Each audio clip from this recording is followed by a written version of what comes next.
मकर संक्रांति की कथा 2026 त्याग और श्राप मुक्ति का रहस्य। जय सूर्यदेव।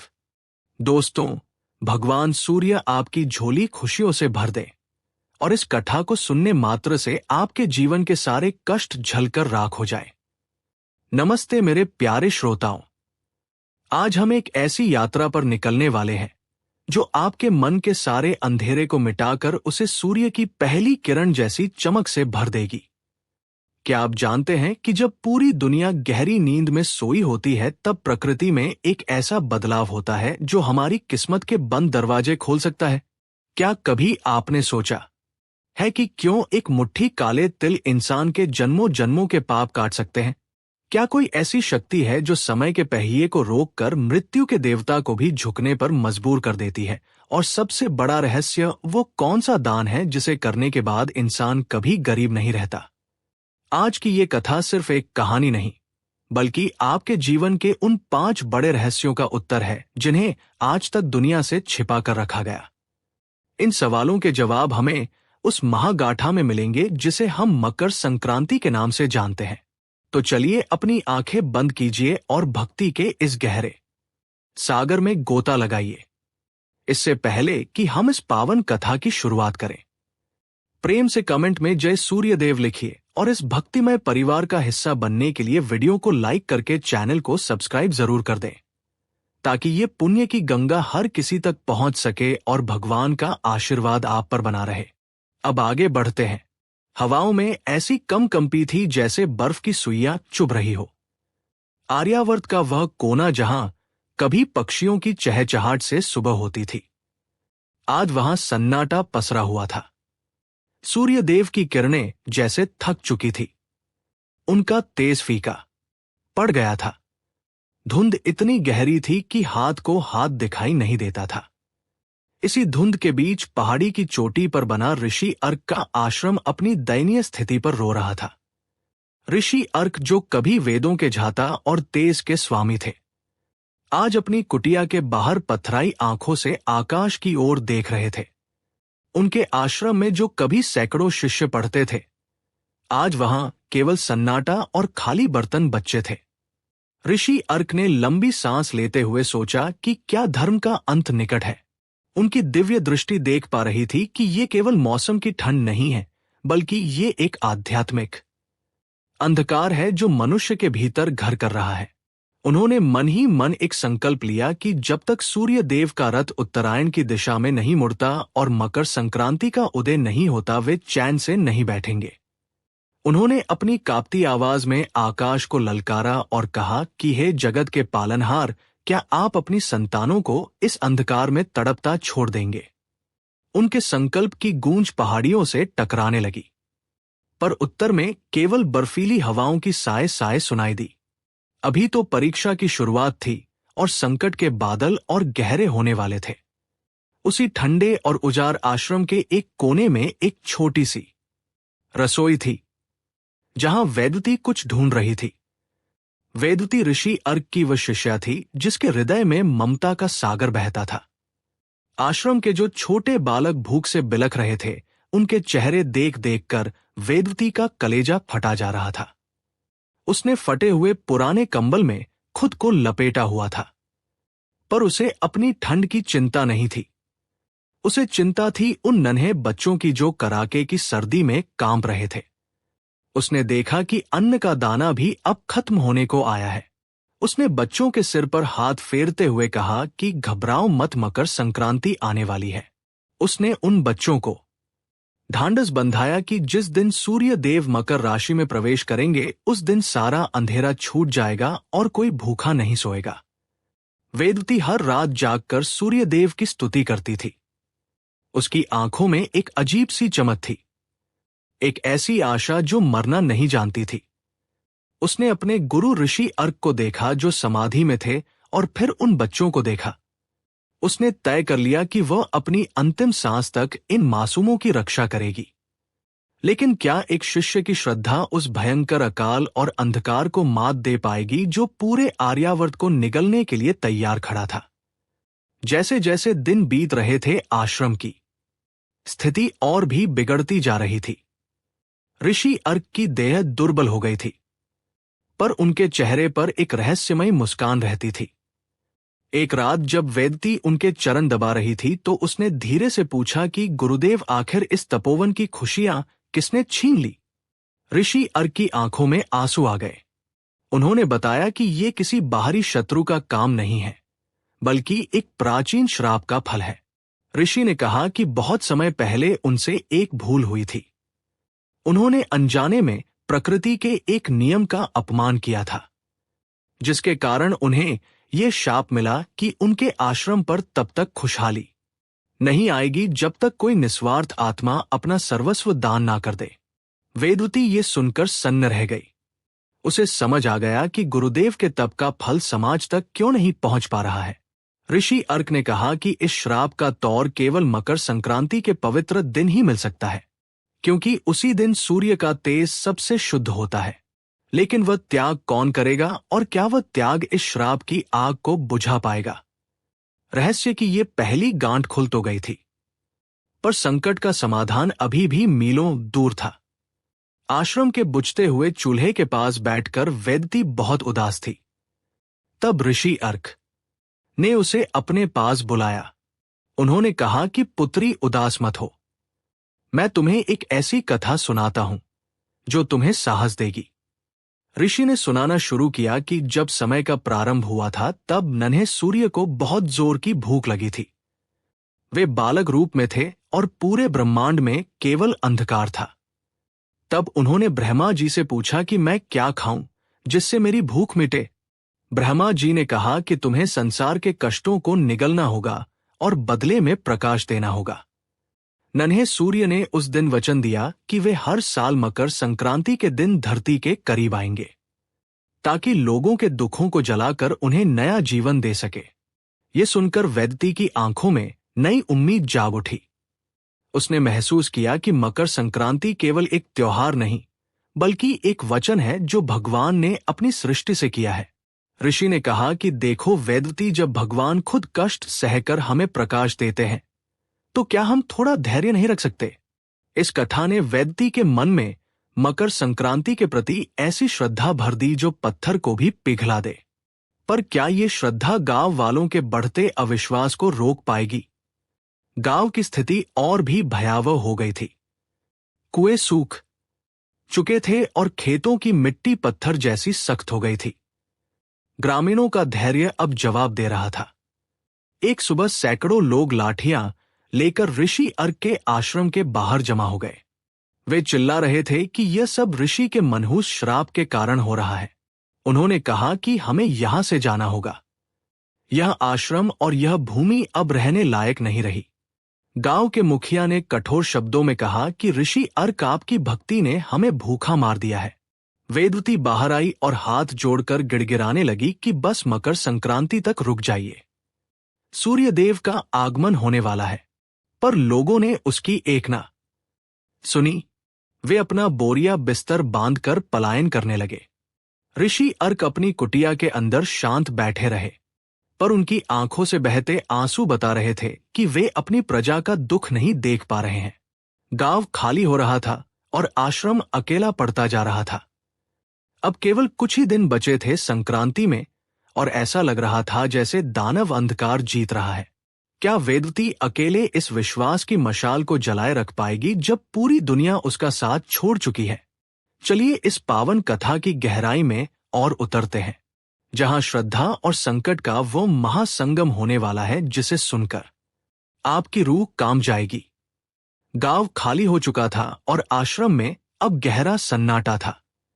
वेदती ने रसोई के हर कोने को छान मारा, पर उसे अन्न का एक दाना तक नहीं मिला। तभी उसकी नजर मिट्टी के एक छोटे से घड़े पर पड़ी जो कोने में दबा हुआ था। जब उसने उसे खोला तो उसमें केवल एक मुट्ठी काले तिल बचे थे। ये देखकर उसकी आंखों में आंसू आ गए। वो खुद कई दिनों से भूखी थी। उसका शरीर सूख कर कांटा हो गया था, पर उसने उन तिलों को देखकर अपने मन में एक कठोर निर्णय लिया।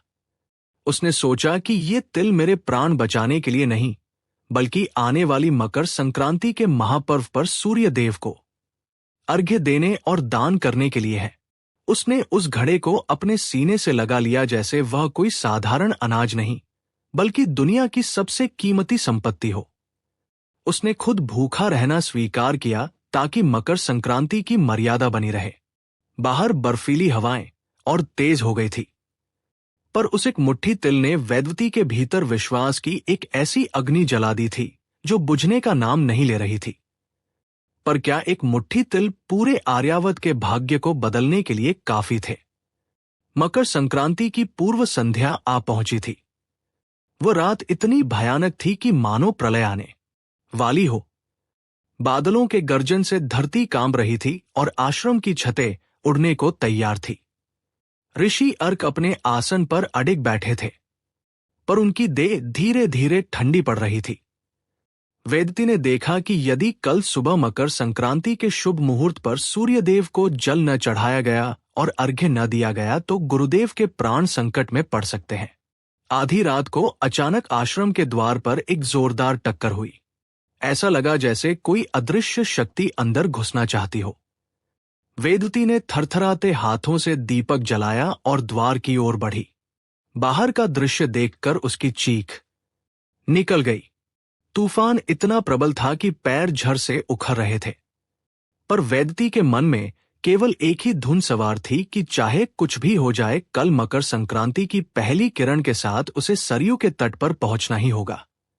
क्या वो इस काल जैसे तूफान को पार कर पाएगी या मकर संक्रांति का ये सवेरा होने से पहले ही सब कुछ खत्म हो जाएगा?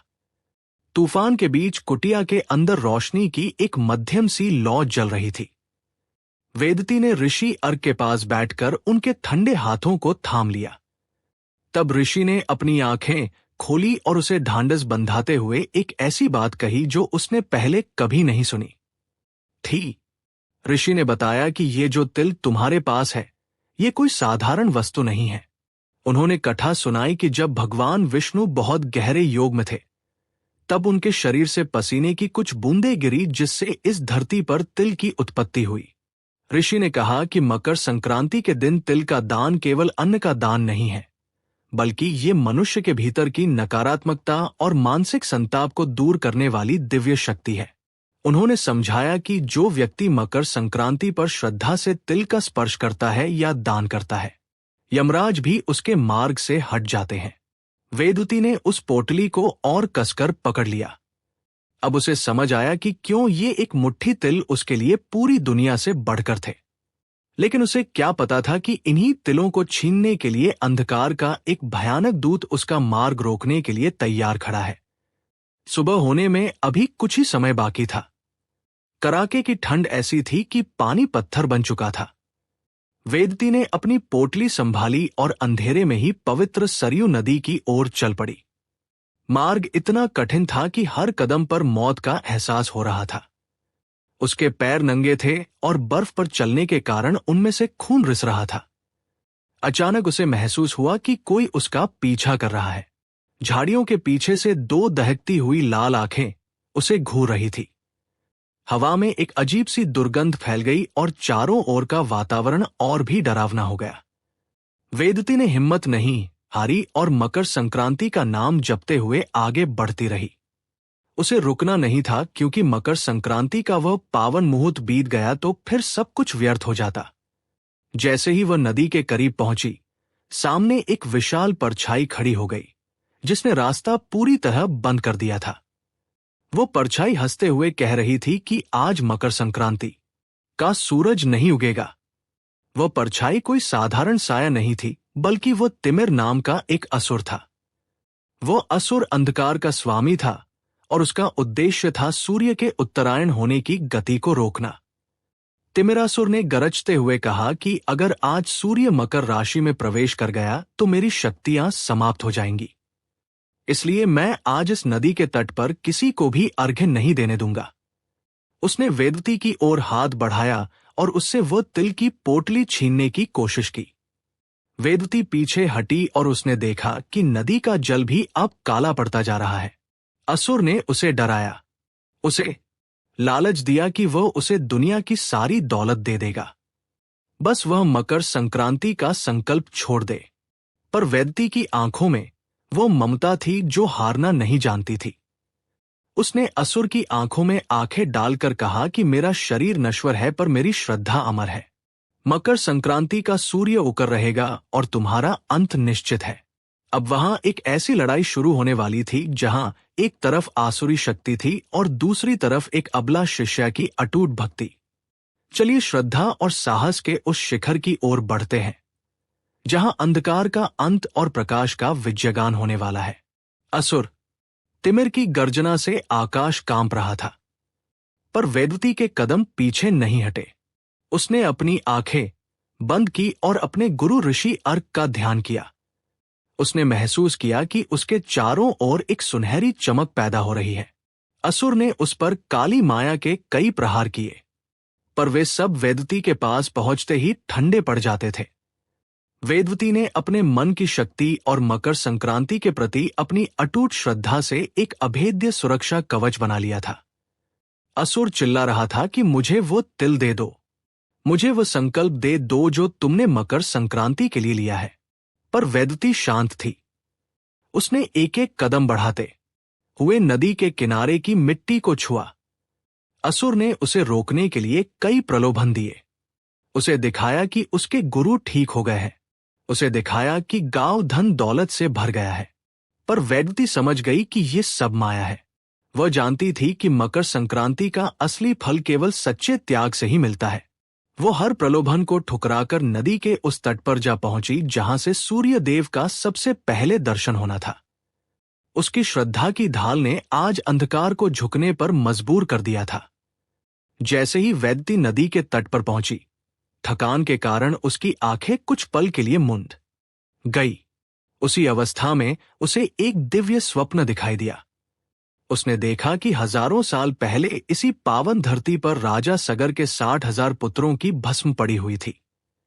वे सब ऋषि के श्राप से जलकर राख हो गए थे और उनकी आत्माएं भटक रही थी। तभी राजा सगर के वंशज भगीरथ ने घोर तपस्या की और मां गंगा को धरती पर लाए। वो स्वप्न में देख रही थी कि मकर संक्रांति का ही वो महान दिन था जब गंगा सागर में मिली थी और राजा सगर के पूर्वजों का तर्पण हुआ था। उस दिव्य दृश्य ने उसे बताया कि मकर संक्रांति का स्नान केवल देह को नहीं बल्कि आत्मा को शुद्ध करता है। उसे समझ आया कि आज वह जो स्नान और अर्घ्य देने वाली है वह केवल उसके आश्रम के लिए नहीं बल्कि पूरे जगत की शांति के लिए है।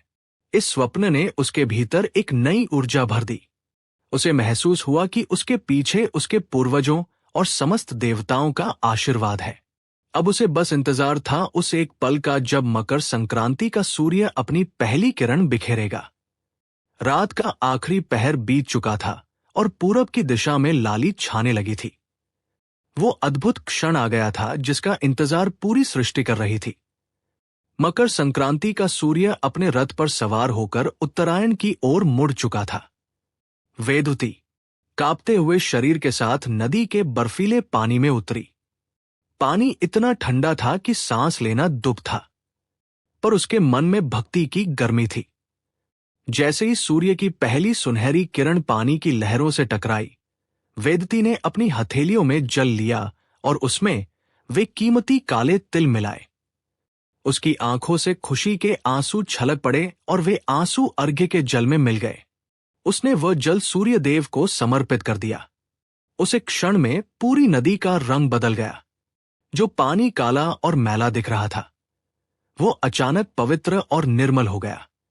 मकर संक्रांति का ये पहला अर्घ्य सफल हुआ और आसमान से फूलों की वर्षा होने लगी। प्रकृति जैसे झूम उठी थी कि एक भक्त ने अपने संकल्प को पूरा कर लिया है। लेकिन कहानी में अभी एक बड़ा मोड़ आना बाकी था। स्वर्ग के ऊंचे सिंहासनों पर बैठे देवराज इंद्र और स्वयं सूर्यदेव ने वेदवती की इस महान भक्ति को देखा था। सूर्यदेव ने धर्मराज की ओर देखा और मुस्कुराते हुए कहा कि इस कन्या ने अपनी श्रद्धा से अंधकार को तो हरा दिया, पर क्या इसका हृदय स्वार्थ से पूरी तरह मुक्त है? उन्होंने तय किया कि वे स्वयं धरती पर जाकर उसकी अंतिम परीक्षा लेंगे। वे जानना चाहते थे कि क्या मकर संक्रांति का ये दान केवल अपने गुरु को बचाने के लिए है या इसके पीछे समस्त मानवता का प्रेम छिपा है। अदृश्य रूप में देवता उस नदी तट पर उतर आए जहां वेदवती अर्घ्य देकर बाहर निकल रही थी। हवाएं अचानक शांत हो गई और वातावरण में एक अलौकिक सुगंध फैल गई। वेदती को लग रहा था कि उसका कार्य पूरा हो गया, पर उसे क्या पता था कि भगवान खुद उससे भीख मांगने के लिए रूप बदलकर उसके सामने आने वाले हैं। मकर संक्रांति की ये परीक्षा उसके जीवन की सबसे कठिन परीक्षा होने वाली थी। वेदती ने जब अपनी पोटली उठाई तो उसमें अब बस एक मुट्ठी तिल और थोड़ा सा गुड़ बचा था, जिसे वह अपने बीमार गुरुदेव के लिए ले जाना चाहती थी। तभी मार्ग में उसे एक अत्यंत वृद्ध और कोढ़ी ब्राह्मण दिखाई दिया। उस ब्राह्मण का शरीर घावों से भरा था और वो भूख से करा रहा था। उसने कांपती आवाज में वेदती को पुकारा और कहा कि बेटी, क्या इस मकर संक्रांति के पर्व पर इस भूखे को कुछ नहीं मिलेगा? मैं कई दिनों से अन्न के दाने के लिए तरस रहा हूं। क्या तुम अपना दान मुझे दोगी? वेदती ठिठक गई। उसके सामने एक तरफ उसके मरणासन्न गुरु थे और दूसरी तरफ ये बेसहारा ब्राह्मण ने कहा कि लोग मकर संक्रांति पर दान की बातें तो बहुत करते हैं, पर क्या कोई अपना अंतिम हिस्सा भी दे सकता है? वेदती की आंखों के सामने गुरुदेव का चेहरा आया, पर फिर उसे याद आया कि गुरुदेव ने ही सिखाया था कि नर सेवा ही नारायण सेवा है। उसने कांपते हाथों से वो पोटली ब्राह्मण की ओर बढ़ा दी। क्या वह जानती थी कि ये साधारण कोढ़ी कोई और नहीं बल्कि साक्षात सूर्यदेव है? विश्वास और परीक्षा की उस घड़ी की ओर बढ़ते हैं जहां त्याग की सीमा समाप्त होती है और ईश्वरीय चमत्कार का आरंभ होता है। वेदती ने जब वह अंतिम पोटली उस कोढ़ी ब्राह्मण के हाथों में रखी तो उसके मन में एक पल के लिए भी झिझक नहीं थी। उसने सोचा कि यदि मेरे गुरुदेव जीवित होते तो वे भी यही चाहते कि भूखे को पहले भोजन मिले। जैसे ही ब्राह्मण ने वे तिल और गुड़ अपने मुंह में डाले, अचानक पूरे आकाश मंडल में एक भीषण गर्जना हुई। धरती हिलने लगी और हवाओं ने अपना रुख बदल लिया।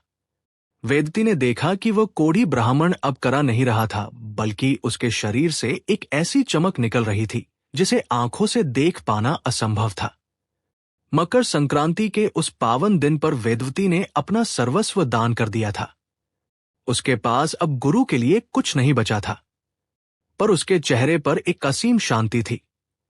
उसने अपनी आंखें बंद कर ली और मन ही मन कहा कि हे सूर्यदेव, अब सब कुछ आपके हाथों में है। इस त्याग की गूंज सातवें आसमान तक पहुंच गई थी और देवताओं ने धुंधुबी बजानी शुरू कर दी थी, क्योंकि एक साधारण मनुष्य ने अपने स्वार्थ पर विजय पा ली थी।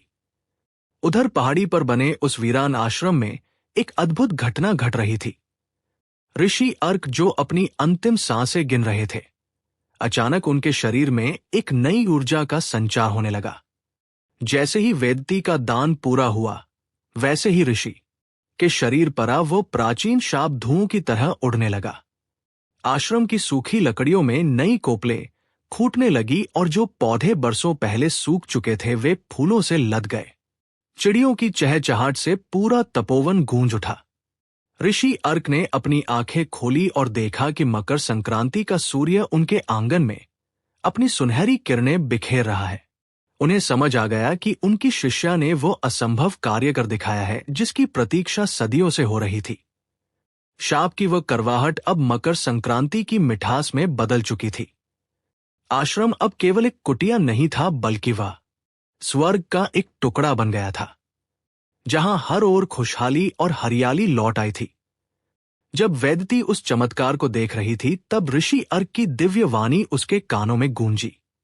ऋषि उसे एक पुरानी कथा के माध्यम से जीवन का सबसे बड़ा रहस्य समझा रहे थे। उन्होंने बताया कि बहुत समय पहले एक अत्यंत दरिद्र व्यक्ति था जिसके पास केवल उसका अपना दुख और अंधकार था।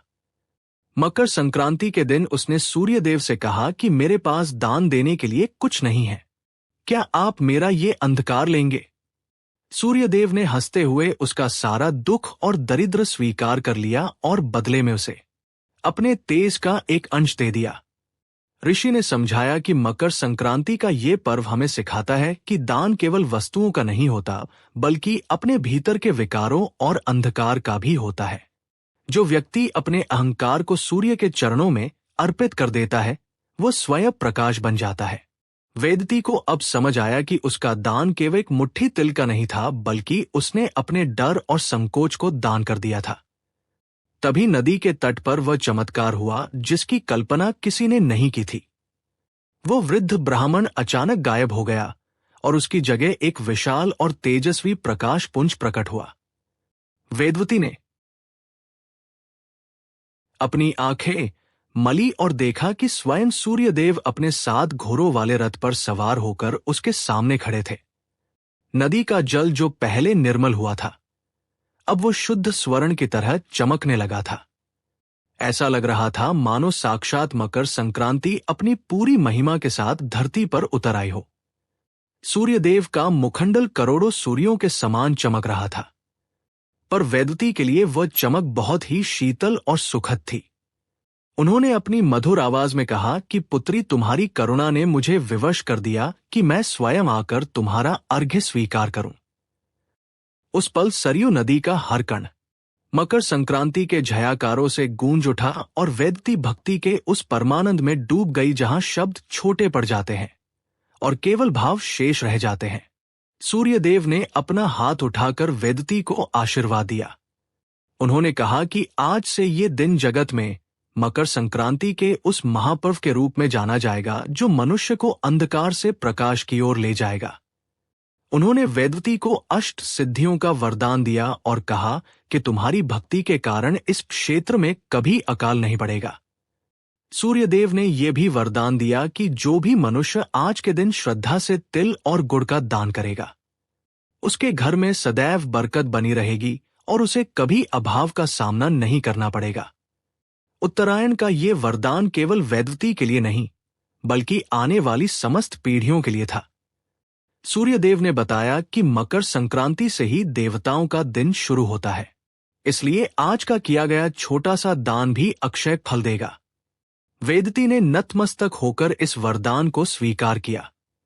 पर क्या गांव वाले जो आश्रम छोड़कर जा चुके थे इस परिवर्तन को स्वीकार कर पाएंगे, या उनके मन का मैल अभी भी बाकी था?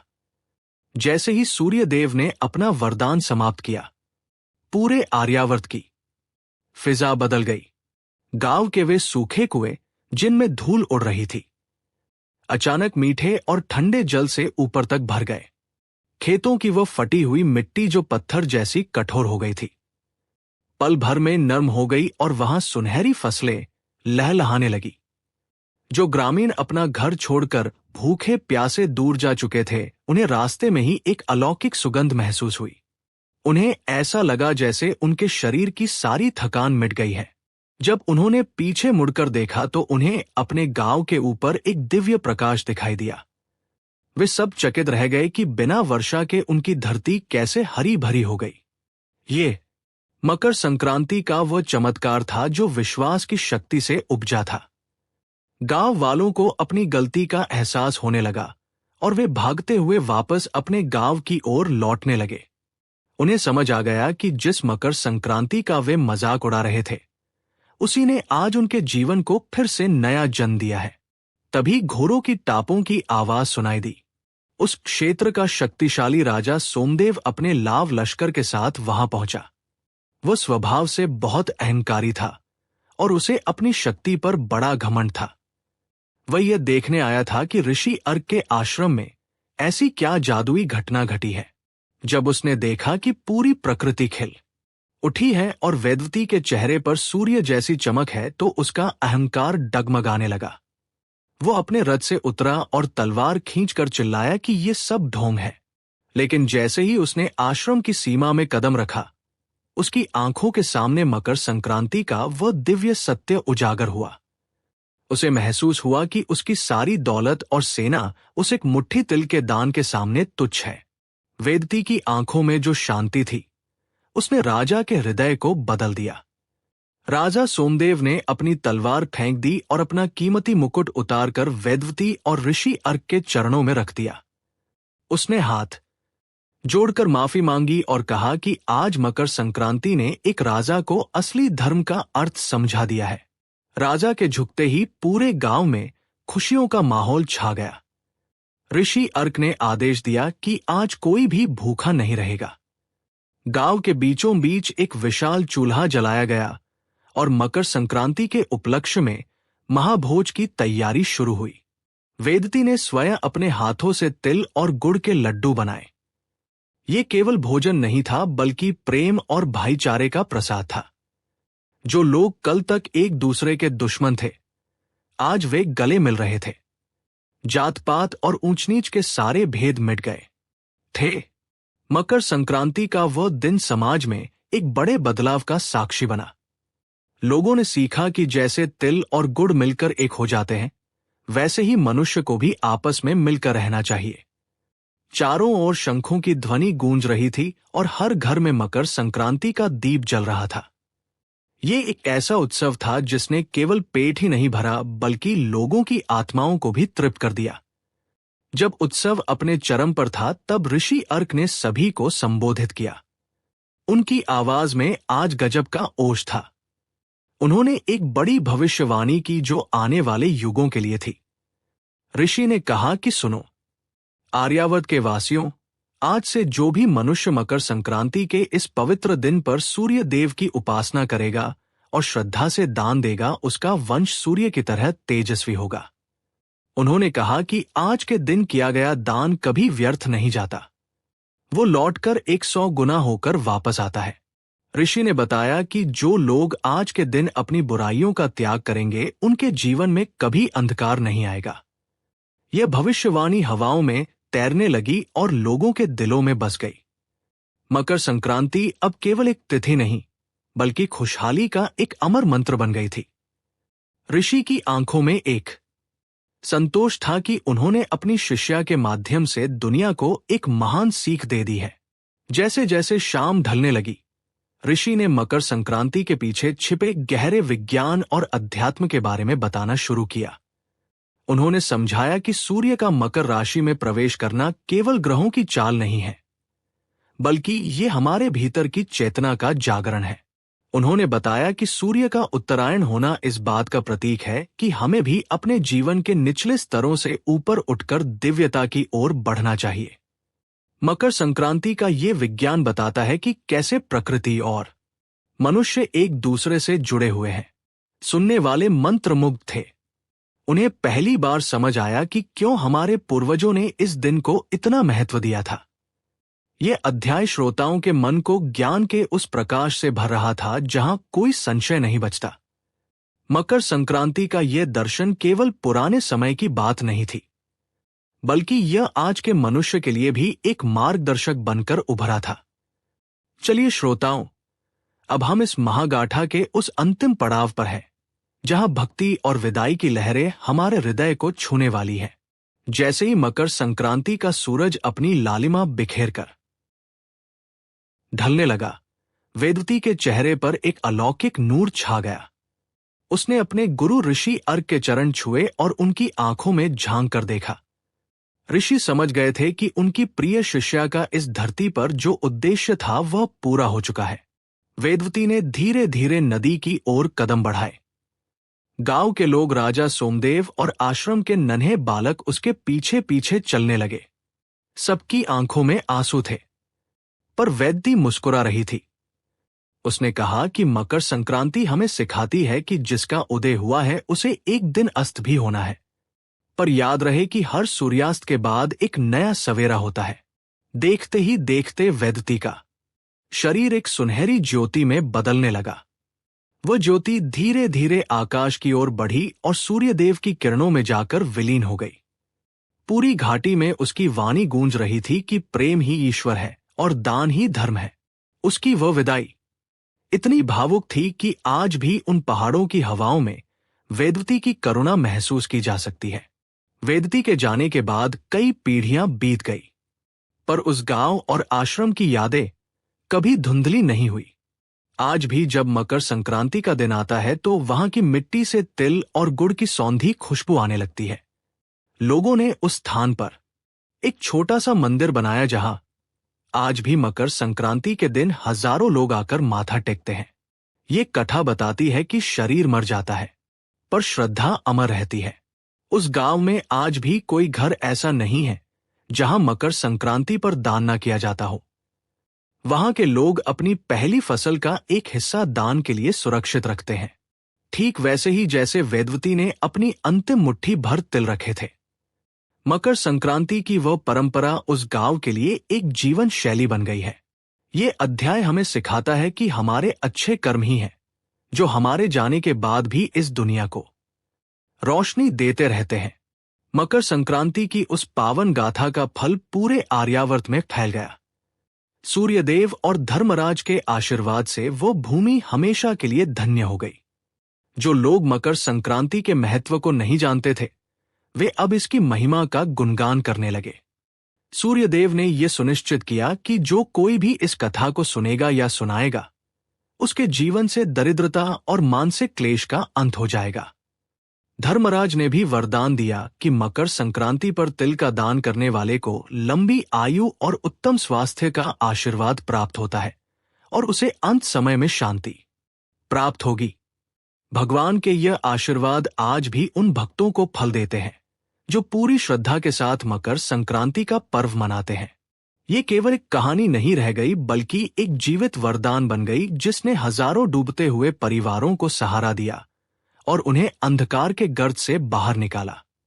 मेरे प्यारे श्रोताओं, अब जरा ठहरिए और अपने भीतर झांक कर देखिए। ऋषि अर्क और वेदवती की ये कथा हमें क्या सिखाती है? हमारे भीतर भी एक सूर्य छिपा है जिसे हमने अहंकार, क्रोध और लालच के दक्षिणायन में दबा रखा है। मकर संक्रांति का ये संदेश आपके लिए है कि आप भी अपने जीवन के उस अंधेरे को त्यागे। जैसे सूर्य अपनी दिशा बदलता है, वैसे ही आप भी अपनी सोच की दिशा बदलें। क्या आप अपनी बुराइयों का दान कर सकते हैं? क्या आप किसी भूखे के चेहरे पर मुस्कुराहट ला सकते हैं? मकर संक्रांति केवल बाहर का त्योहार नहीं है, यह आपकी आत्मा का प्रकाश है। जब आप दूसरों के लिए जीना शुरू करते हैं, तभी आपके जीवन में असली उत्तरायण की शुरुआत होती है। इस कथा को सुनकर यदि आपके मन में थोड़ा भी परिवर्तन आया है, तो समझ लीजिए कि वेदवती का वह त्याग आज सफल हो गया और आपके भीतर का सूर्य चमकने के लिए तैयार है। शंखों की मंगल ध्वनि गूंज रही है और आकाश से पुष्पों की वर्षा हो रही है। मकर संक्रांति की ये महागांठा अब विश्राम की ओर है, पर इसकी गूंज आपके हृदय में हमेशा रहनी चाहिए। इस पावन अवसर पर आइए, हम संकल्प लें कि हम भी सूर्य की तरह परोपकारी बनेंगे और तिलगुड़ की तरह सबके साथ मिलकर मिठास फैलाएंगे। भगवान सूर्यदेव का तेज आपके घर परिवार पर हमेशा बना रहे और आपके जीवन के सारे कष्ट इस मकर संक्रांति की अग्नि में भस्म हो जाए। श्रद्धा भाव से कहिए, जय सूर्यदेव। यदि इस कथा ने आपके हृदय को छुआ है तो प्रेम पूर्वक वीडियो को लाइक करें और इसे अपनों के साथ साझा करें ताकि ये दिव्य संदेश घर घर पहुंचे। हमारे इस भक्तिमय परिवार से और घंटी के बटन को जरूर दबाएं ताकि ऐसी ही आध्यात्मिक कथाएं आपको मिलती रहे। मां की कृपा और भगवान का आशीर्वाद